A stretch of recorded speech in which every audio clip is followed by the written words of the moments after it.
Jadi waktu itu formasinya saya ada Uci Farantika, ada Dek Kiki dan Marita Angel. Atiku kerep nangis kaya ketiban linggis, apa kudu mangan dog food agar dirimu manut.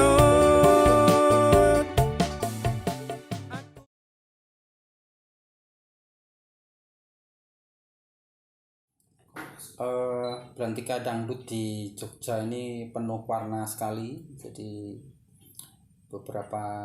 dari beberapa puluh tahun silam diketahui beberapa grup terlahir di Yogyakarta, dan mereka selalu mengambil tempat di tempat-tempat yang terbuka. Jadi mereka perform di sana sehingga tujuannya mengenalkan grup dangdut itu sendiri.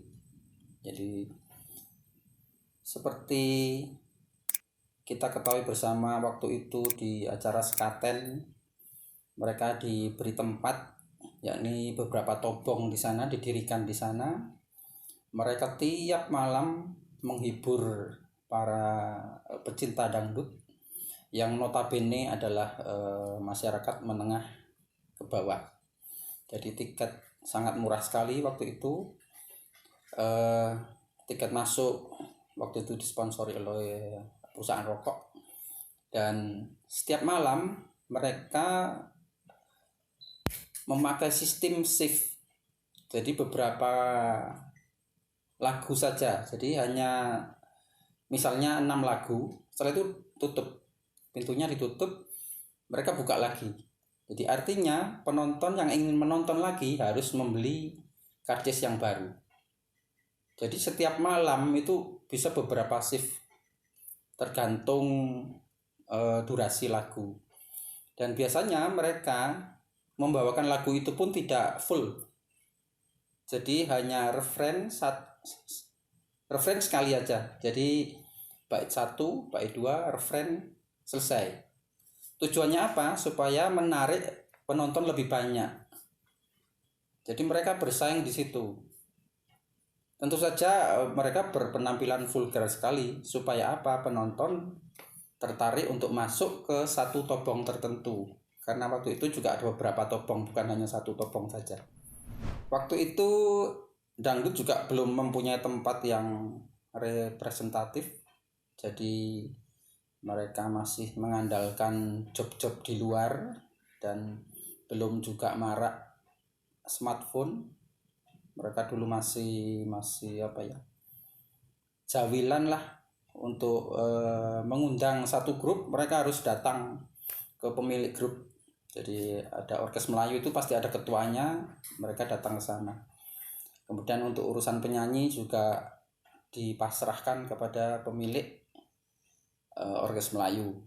Jadi begitu tobong di Sekaten bubar, mereka mendapat tempat di Pura Wisata. Jadi Pura Wisata itu dahulunya adalah terminal bis waktu itu. Kemudian berjalan di Pura Wisata itu puluhan tahun. Disitulah Chandra Kawah Condro Dimokonya penyanyi-penyanyi. Jadi kalau penyanyi Jogja belum pernah main di situ, itu nggak akan dikenal oleh masyarakat. Jadi mereka dibayar sangat murah sekali. Tetapi begitu mereka keluar di job di luar, itu mereka mendapat fee yang cukup layak. Masing-masing grup itu pasti mempunyai penyanyi andalan. Jadi tentu saja yang cantik, yang seksi, bisa goyang erotis. Jadi kalau mereka tampil di luar tempat reguler seperti di Pura Wisata, tentu saja diminta penyanyi yang benar-benar menjadi idola masyarakat waktu itu. Jadi setiap orkes Melayu pasti mempunyai penyanyi andalan, biduan andalan. Jadi diharapkan dengan penyanyi yang mereka andalkan mendapat respon penonton yang sangat baik. Tidak lama kemudian panggung Purawisata THR akhirnya ditutup oleh pihak manajemen dan sempat kebingungan. Jadi para pemain musik biduan-biduan itu sempat kebingungan karena tidak mempunyai tempat untuk mengekspresikan ekspresi mereka. Jadi selain di THR di Purawisata, sebetulnya sudah ada kafe-kafe kecil-kecil di sekitar Seturan, di Jalan Magelang dan lain-lain, tapi itu lagi masih untuk masyarakat menengah ke bawah. Jadi tak lama kemudian mendapat respon, mendapat tempat di XT Square di X Terminal Umbul Harjo. Tempatnya sebenarnya cukup bagus, layak, karena jika hujan penonton masih bisa menonton di dalam, sedangkan kalau di Purawisata jika hujan penonton harus menepi, ngiyup gitu. Imbas dari mereka sering tampil reguler, tentu saja masyarakat dengan mudah mengenal masing-masing grup, apalagi kedekatan mereka dengan para jurnalis, sehingga nama-nama grup itu pasti sudah lekat di telinga mereka, apalagi dengan iming-iming penyanyi yang mereka andalkan. Jadi tidak bisa dipungkiri jika ada hajatan besar, misalnya sepeda gembira, kemudian hari ulang tahun perusahaan atau apa, mereka menggelar di suatu lapangan terbuka dengan penonton yang bisa mencapai ribuan. Tapi kemudian akhirnya ya tetap selalu ada efek samping, di mana di setiap musik dangdut, pertunjukan musik dangdut selalu ada tawuran. Jadi kadang itulah yang membuat mereka sulit mendapat izin untuk menggelar pertunjukan. Soal lagu tentu saja tetap unik juga, saya pikir, karena di Yogyakarta tentu saja masyarakatnya seleranya pasti lain dengan masyarakat di Jawa Timur, juga di Pantura. Jadi untuk Jawa Barat juga.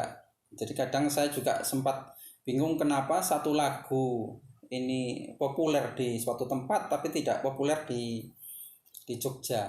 Jadi tergantung request dari audiens ya, jadi para penonton. Kadang dalam pertunjukan pun bisa beberapa penonton itu langsung request dari tengah-tengah lapangan, itu mereka request. Jadi lagu yang terbanyak mereka request pasti dipenuhi oleh pemusik dan biduannya. Pada waktu itu kita selalu membawakan lagu-lagu nasional, jadi dari tentu saja berbahasa Indonesia karena seperti kita ketahui pada saat ini lagu-lagu daerah semakin populer. Jadi karena waktu itu memang belum bermunculan para kreator lagu-lagu daerah, hanya beberapa saja, itu pun tidak populer seperti sekarang ini. Jadi kita selalu membawakan lagu-lagu nasional. Jadi beberapa puluh tahun itu selalu lagu-lagu nasional berbahasa Indonesia. Tentu saja masing-masing grup mempunyai keunggulan masing-masing. Seperti tadi sudah saya jelaskan, mereka juga memiliki personel pemusik yang bagi saya kadang juga unik. Jadi mereka mencari simpati dari penonton, misalnya pemain tamburinnya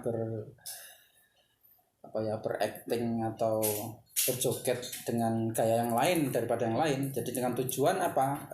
Orang akan teringat akan grup itu. Selain itu tentu saja ujung tombaknya adalah para biduannya. Asu Angel sebetulnya udah lama berdiri, tetapi kita kukuhkan itu sekitar 2007 karena kita memiliki konsep yang lain. Padahal sebelumnya kita pun juga sering mengisi acara-acara dari tahun 96-an kita sudah mulai bermusik. Saya sudah mulai bermusik, tetapi waktu itu ikut grup. Jadi kita mengisi melalui grup besar yang harus latihan, harus menyatukan musiknya begitu. Kemudian tahun 2007 lah saya memiliki konsep ini harus lain daripada yang lain, yakni dengan cara kita memakai kostum yang tematik, yang unik. Seperti kita ketahui bahwa musik dangdut itu hampir sama ya di setiap daerah, itu pun maksud saya yang berbahasa Indonesia begitu. Kemudian tampilan mereka juga hampir sama. Makanya saya membuat satu sebenarnya bukan grup juga sih, karena saya juga comot-comot penyanyi dari mana-mana, mereka freelance. Jadi saya membentuk Asu Angel ini supaya apa? Lagu boleh sama, tetapi penampilan kita berbeda. Jadi kita berbeda dengan yang lain, meskipun lagunya sama, tapi saya membuat konsep itu tadi dengan kostum yang menarik, yang tidak ditemui para pendemen dangdut dimanapun. Makanya saya berusaha membuat kostum-kostum yang tematik. Jadi kita kadang juga membuat sendiri kostum itu, jadi supaya berbeda meskipun lagunya sama. Selama ini kita hanya di event-event saja. Jadi orang taunya undang kita itu pasti ada event tertentu, bahkan sampai ke semacam private party begitu. Dan perjalanan kita sudah pernah ke Papua, ke Kalimantan, bahkan di luar negeri kita juga pernah ke Jepang, ke Hong Kong. Tadinya saya berharap Asu Angels ini punya tempat khusus. Jadi terus terang saya tolaki job-job yang di kampung. Jadi saya maunya ini punya tempat khusus. Jadi beberapa kafe kecil pun sering menawarin saya untuk Asu Angels tampil di kafe-kafe kecil mereka. Tapi beberapa kali saya tolak.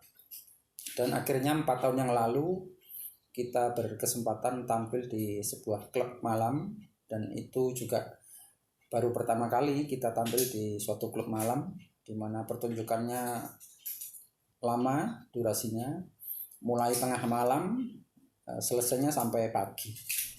Tentu saja di klub malam kita malah bebas berekspresi karena tentu saja penontonnya pasti orang-orang khusus dan semacam, boleh dikatakan semacam private juga, karena juga ada HTM kan, ada karcis untuk menonton.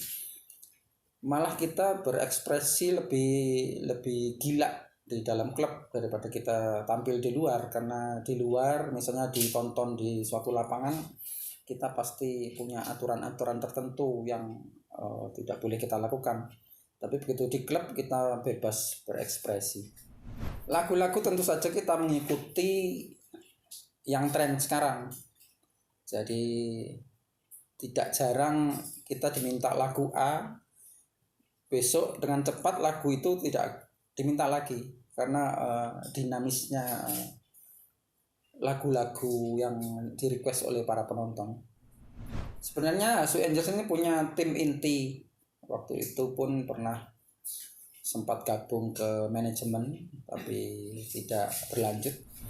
Jadi waktu itu formasinya saya, ada Uci Farantika, ada Dek Kiki dan Marita Angel. Kemudian berkembang waktu ketambahan yang lain-lain. Tetapi dari mereka sebenarnya peluangnya sama sih. Jadi tergantung acara apa yang mereka mau akan buat. Jadi jika mereka akan buat acara A, mereka pasti memilih biduan ini. Jadi kalau saya bilang yang paling sering diminta, saya kira mereka tetap punya posisi tawar yang seimbang. Yang